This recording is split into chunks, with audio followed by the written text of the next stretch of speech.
Many times throughout history, warfare has changed purposes, sometimes in very jarring ways. An example is when people progressed from using swords and bows to muskets and cannons.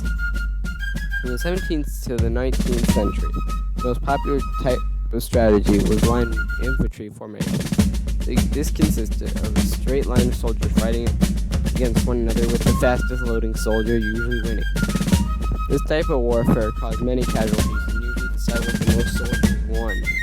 Francis Marion was an American general during the American Revolution, saw this type of warfare as a barrier, and therefore sought to make changes in warring methods in order to defeat the British. Francis Marion was born on a plantation in Berkeley County, South Carolina, and lived there his whole life. He began his military career around the age of 25. Marion fought in the French and Indian War, where he fought against the Cherokee Indian tribe.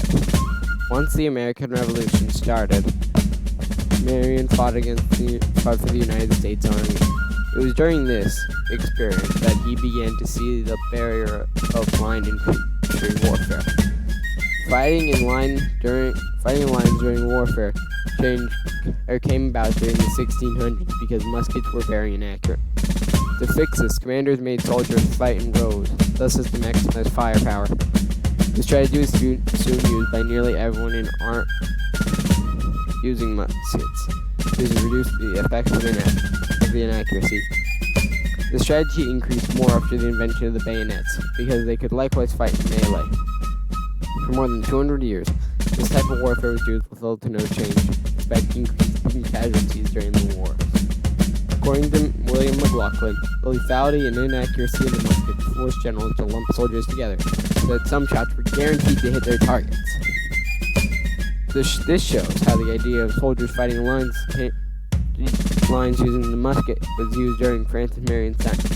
Other famous people that used the type of warfare were George Washington and Napoleon during their battles. This significant visit foreshadows the importance of the barrier that Francis Marion broke. The influence of the barriers were numerous. It caused empires to rise and fall. Using this strategy, many wars were won or lost. It influenced an age of colonialism throughout the world. In 1757, Marion started fighting in the French and Indian War for the British. He fought mostly against their former ally, the Cherokee. The British beat the Cherokee and burned many of their villages to starve them out and make them surrender.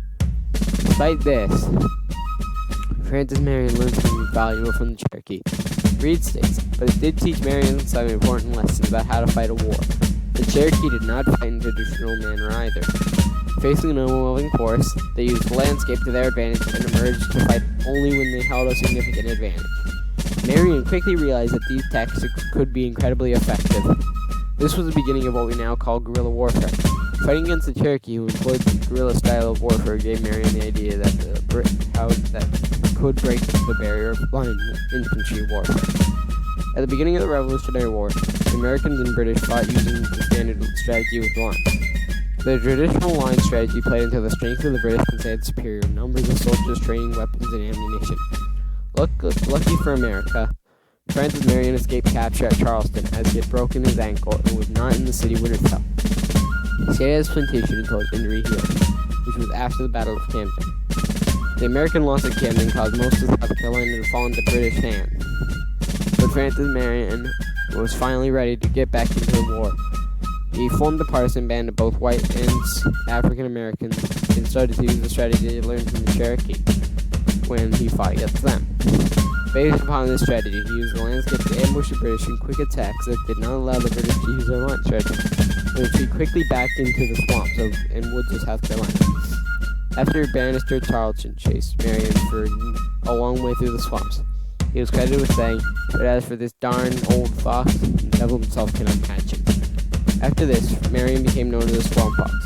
Marion's guerrilla-style warfare had a greater impact than his previous strategy.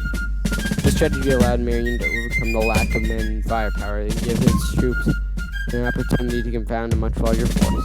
This is significant because it tells how Francis Marion learned to use guerrilla warfare and how he earned his nickname.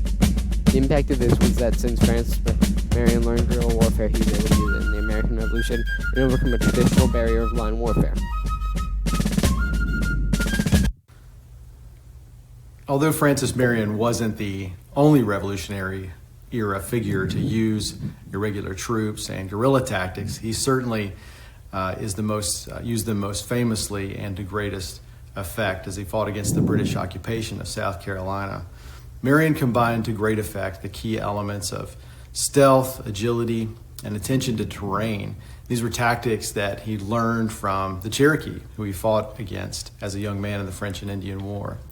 Marion's exploits confounded the British. They struck fear into local Tories, and the mystique of the Swamp Fox brought hope and security to the Patriots. Marion's partisan band stayed within South Carolina, and his force, along with a few other partisan troops, would be the only American force standing between control of South Carolina and the British. The impact of his life was popularizing guerrilla warfare, a strategy that he used to win at Blue Savannah and help win the Revolutionary War. Francis Marion was a very important military leader who broke barriers of conventional warfare at that time. Francis Marion has a mixed legacy in history. He was a war hero who fought the British and influenced history. In a letter written to him from Nathanael Greene, Greene says, "I am at loss to which I admire most your courage and fortitude with your address and magnitude. Manage it.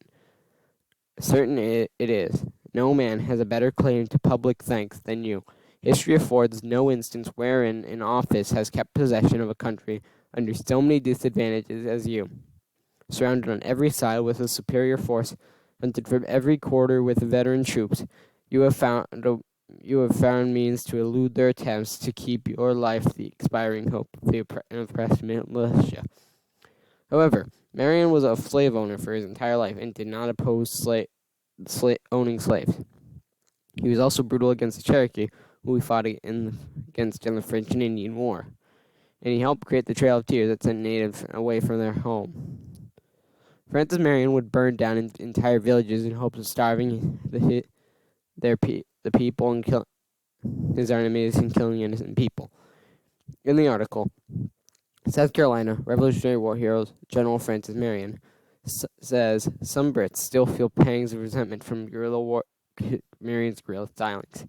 British author Neil Norman, writing in the Evening Standard, called Marion a thoroughly unpleasant dude who was basically a terrorist. This shows his mixed legacy amongst people today. This also shows how some people will claim that Francis Marion was not as important as he was.